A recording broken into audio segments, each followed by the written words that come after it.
Welcome to the Colorful Clipboard, where we discuss the building blocks of making dough in childcare. I'm Kate. And I'm Carrie.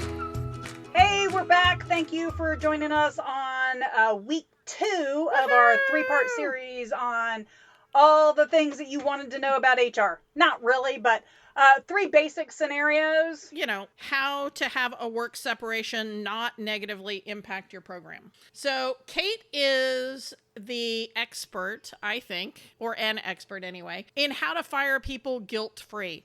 I know for a lot of directors, firing somebody is really, really hard because we're people. We want everybody to get along. We want things to go well, or we're very concerned that, you know, if we fire somebody, then 3 families are going to leave. We talked about last time how 3 families leaving, if you've been working your waiting list, is only going to affect you for 1 month because you can replace those 3 families. Ooh, there's another topic. There's another topic. You always waiting want list. me to write down topics. Okay. I do. Okay. I really want people to focus on the fact that it's okay to fire people, and from a liability perspective, not firing them is much worse from a liability perspective than firing them. So one of the things that I want to start with, and I just want those directors listening to kind of think about, is the relationship that you have with your staff. So I have no problems with firing people from a guilt-free standpoint, and I never feel bad about it for 2 reasons. One, I 90% of the time am not emotionally invested in my staff as far as I don't do things with them outside of work. So that is something that you personally need to decide. So I don't follow them on social media. I don't know what they do on the weekends. I don't ask what they're doing on the weekends. Even if their kids have been part of the program or their kids know my kids, I try really hard to not know what they're doing personally. This helps for a lot of reasons. I did some social media really early on with some of my staff. And I then started to find out what they did on the night before coming to work, or maybe what they were doing and maybe the reason they called in sick. And so that was very hard for me. It's hard to have a positive relationship when you know they're lying to you. I mean, it's just... Absolutely. We need to, you know, have that veil of mystery. So as a director and an owner and a manager, I never wanted to know my employees as a peer. So now this may not work if you were promoted from within.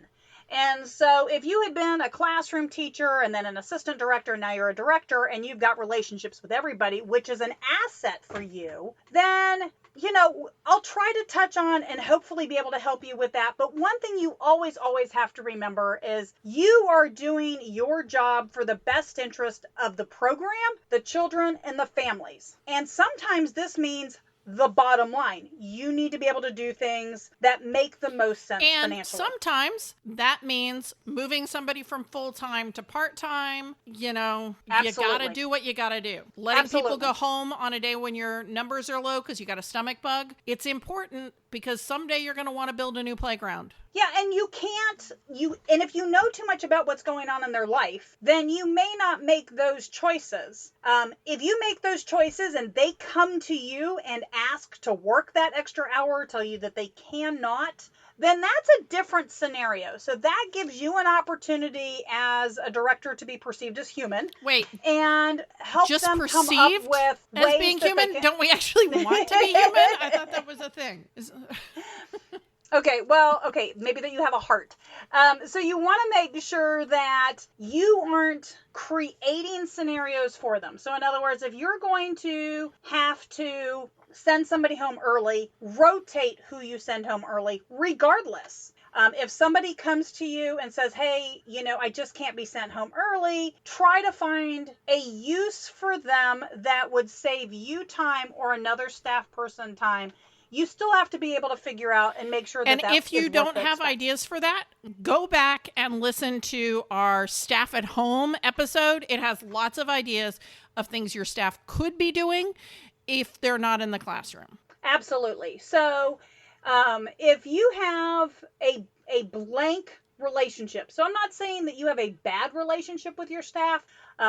You can still have a really great professional relationship with your staff without knowing what they're doing personally. And part of the reason I do this is because I have found that even me, that getting to know what's going on in their personal lives does very much cause a bias in the way I treat them at work. So if I know, because of things outside of them coming to me in a professional manner, that they've had car problems or that somebody has lost a job, so they've had either increase in expenses or decrease in income. Now, if I know that because my employee has thought enough of me to come to me in a closed door setting to discuss this, that is a very different scenario than what I have found out from the gossip mill, from social media, Right. from friends of friends. It's that difference between you knowing it because it's in the air you swim in and you knowing it because they came and told you. Guessing versus being told. Don't make decisions based on what you are guessing the situation is because of what you're hearing in the air. That's not respectful. That is incredibly paternalistic. It's rude. It's demeaning. Just because you think they can't handle it, it's also biased. It's what's the other word that people get sued about? Well, it's what's not the your thing monkey that people get sued about? Discrimination. It's discrimination. That you don't send somebody home because you know they're a single mom is discriminating against the non-single moms. Or that you only send the college student home. So keep this in mind. One, this is not your monkey. So if they need more money, they need more hours, they don't need their hours cut, this may not be the right job for them. So keep that in mind. You can always provide your staff with tools that will help them. Offer free evening financial budgeting seminars. Do things that can help your staff learn how to cook on a budget, create a budget, live on a budget. You could be doing this for everybody, even if it's only because you know you have one or two staff that are barely making paycheck to paycheck, or they're having to ask for cash advances on their paycheck. So first of all, don't ever, ever, ever, ever, ever give a cash advance on a paycheck. I'm just telling you, they can get a second job. If you want to hire them separately, be your yard man, clean the center. Be your yard man. Yeah. Yard man, deep clean, that kind of stuff, and pay them cash for that job that's outside of their day job. I can help you come up with strategies to help somebody, but don't ever, ever, ever do a cash advance. Because once you do that for one employee, you become a cash payroll advance service. And unless you're going to make this as a moneymaker and you're doing some crazy 30% interest, there are places where that can happen. And I'm sorry, but if you work for IBM, which is a professional company, and you are having a hard time, you can't go to your boss at IBM and ask for a payroll advance of 1 week's pay. You can't do it. You can't do that at a school trying district. to teach them that they're professionals, and as professionals, they need to handle their business. It's not your monkey. You're their boss, not their loan shark. Absolutely. I like loan shark. I'm going to have to remember that one. Okay, so it's not your monkey, you're not their loan shark, you have a professional relationship with them, you're not their friend.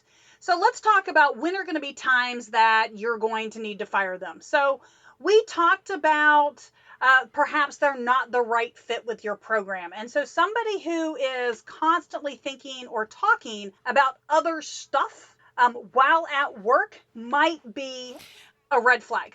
So if they are always talking about somebody else's job, what they wish they were doing, they aren't at their job, doing their job. This and may you're not usually going to know that within the first month. If you are working with somebody and in the first month you're like, ooh, they're not a fit, fire them then.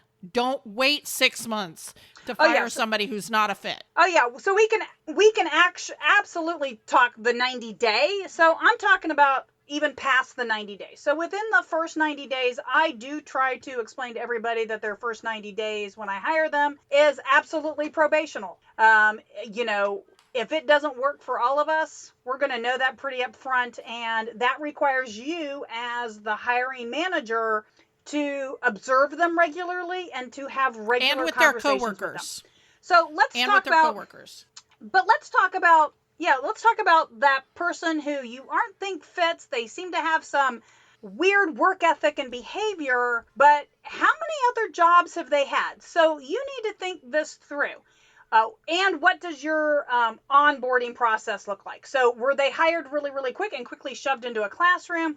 Or did you take the time, minimum 40 hours, but maybe even more, to introduce them and train them into your program, and then spend time with them over the following 2 months to make sure that they were properly trained? So if you didn't do that, you may have to go back and reflect and say, is this person been trained? But if this is their first job, there's going to be a lot of behaviors that you may not have thought. Well, even if it's their second or third, their earlier boss may not have explained that if you have a 7:30 shift, then that means you're in the classroom at 7:30. You're not driving into the parking lot at 7:30. And they may just not know how to be a good employee. Absolutely. So I would say that there's a couple of different reasons that people fire. There is, you have done something blatantly just unsafe for yourself, a child, or staff member in the program. That's kind of like the no-brainer firing. Those are the people that people get fired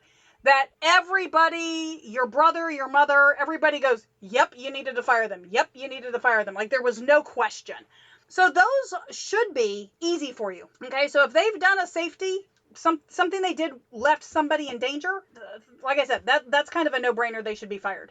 And it's a lot easier to do if you don't have a relationship with them. A friendship with them, as far as, if you know that firing them is going to put do harm on their family because you know that they're paycheck to paycheck and both parents work, that's not your monkey. Your monkey is that person should not be in your program. You should probably have in your handbook a list of things that are reasons for immediate termination. In Texas, you can't smoke on the property at all, not just in the building. You can't be on the property. So if they're taking their bathroom breaks to go outside and light a Marlboro up, underneath the awning because it's raining, that could be reason for immediate termination because that's a significant violation of minimum standards. So it can... Or even more, or jumping in their car to get and doing their e-cig. It's the same thing. So understand that an e-cig in your car is the same as a traditional cigarette under the awning. So, okay, so there are the immediate, bringing a gun in the building, on the property, theft, so you've got theft and safety. Okay, so those seem to be pretty, no questions asked.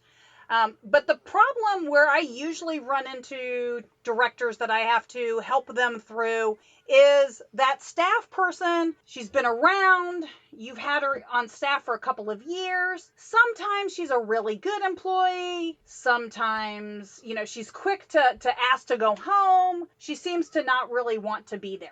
And so this is also the same person who is the prime candidate for Carrie. So but I'm going to talk to you about how letting them go is absolutely something you need to do and what that process looks like. So anytime you're going to be letting somebody go, if you have had them for at least 3 months, you need to have done some sort of evaluation and review. And those can continue every 6 months or once a year. Do yourself the favor from a TWC standpoint, keep all records.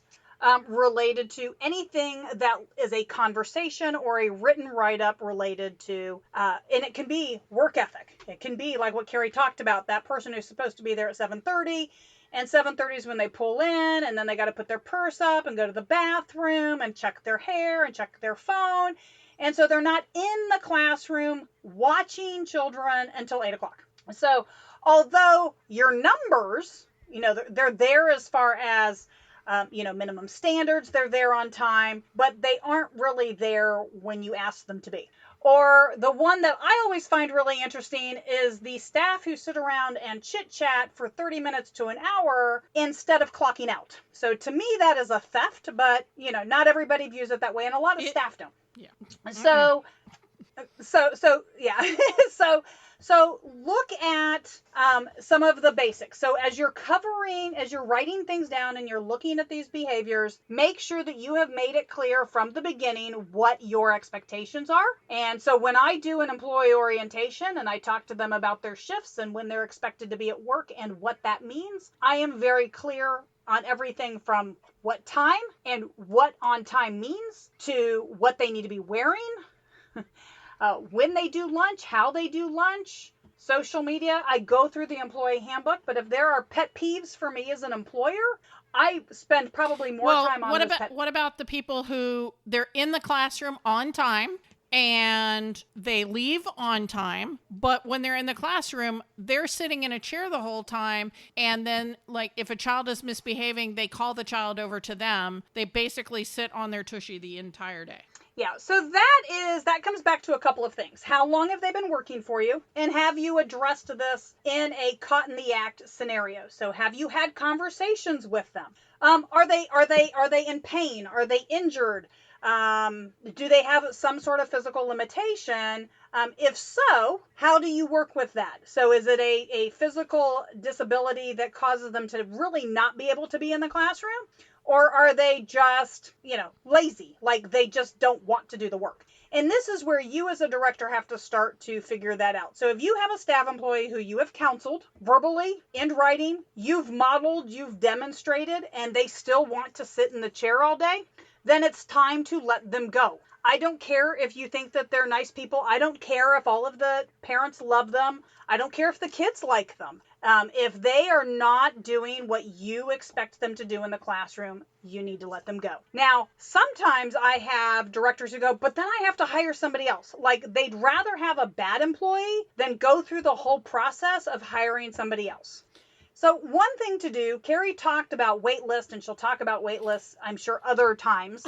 But having a wait list, even from an employee standpoint, or a substitute list, is also a great thing to have so that when this scenario comes up, you've already met some folks. I agree with that, but I want to circle back because from a liability standpoint, from a legal liability standpoint, taking that extra 6 weeks to fire them from the time they did the stupid thing or from the time that you decided they have to go, that means it's very hard to prove from an unemployment standpoint or any other legal standpoint that that is what made you decide to fire them. If it takes you 6 weeks to actually fire them from when you decided to fire them.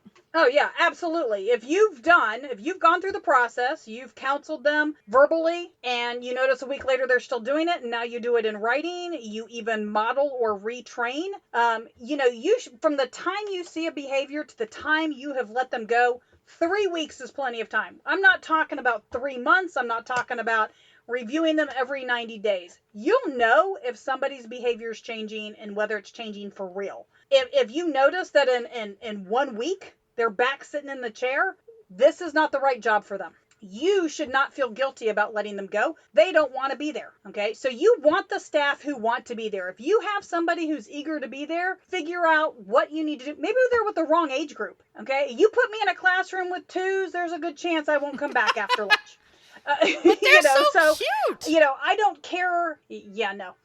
Okay, so, everybody's going to have their age group that they like, and not everybody is going to be aware that there are age groups that just, they don't tolerate. So when you're having those conversations with your staff before, during pre-counseling, part of counseling, ask them why they work there. Ask them if they like their job. Ask them if they have any hobbies, and maybe there's a way to incorporate their hobby with their work. So maybe they just find it boring and they want to do something more active. Or maybe their kids are all grown up now, and even though they thought they wanted the infants, the infants just don't do anything, and they want kids that'll talk back to them. These are questions to ask. Kids will talk back to them, so they want middle schoolers?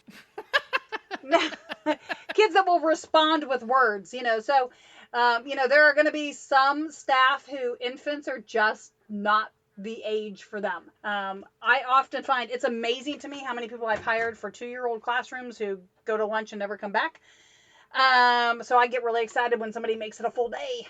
And so, but I have found that finding why they're at that job, are they at that job just because of money? Are they at that job because they love kids? Why are they there? And make sure that you have just so that your unemployment stays friendly, make sure that you do all the documentation. But that documentation should not be taking you 6 weeks. It should be fairly quick. If it's a hire immediately, you need to fire immediately. You need to make sure you're firing immediately. Okay, that makes sense. And so if you have other questions related to firing, or you have a scenario that you're not really sure what to do with, feel free to shoot us an email. Let us know what you think. I'm really not as cold as I might sound, but you will find as a director that over time, it's easier to start with that wall as far as the relationships with your staff, instead of trying to figure out how to get through it later. To remember all the way through this, that they are adults, and if you're going through the progressive discipline, they are making the choice to not change. This is not all on you. It is their choice to not take the feedback that you're giving them. You didn't decide to fire them. They decided not to change. That is an awesome point. So, and we can always, like I said, we can help you through this if you need to. One thing you might really think about as a director when you start getting into having to hire and fire staff is, who do you share that issue with? So make sure you're not sharing it with your subordinates, and be careful about sharing it with your significant others. Absolutely. So anyway, so we will be back next week, and we are going to talk a lot, maybe not a lot, but Carrie's going to tell you her tips on how to help people realize that this is not the right career path for them, and that it is time for them to that quit. might mean that you have to help pack their bags, but it's worth it. It's great for staff morale when you can get them to quit instead of you having to fire them. But if you have to fire them, remember, not your monkey, not your monkey. See you next week. Thank you for listening to Colorful Clipboards. Connect with us on social media at Colorful Clipboard, or send us an email to hello@colorfulclipboards. Send us your voicemail with your own questions and stories. If you want to keep learning with us, visit Texas Director, where we continue to have seminars, licensing, programs, and more. This show has been made by me, Carrie Casey, and Kate Young, with assistance from Hallie Casey and Marie Young. If you learned something today, share the show.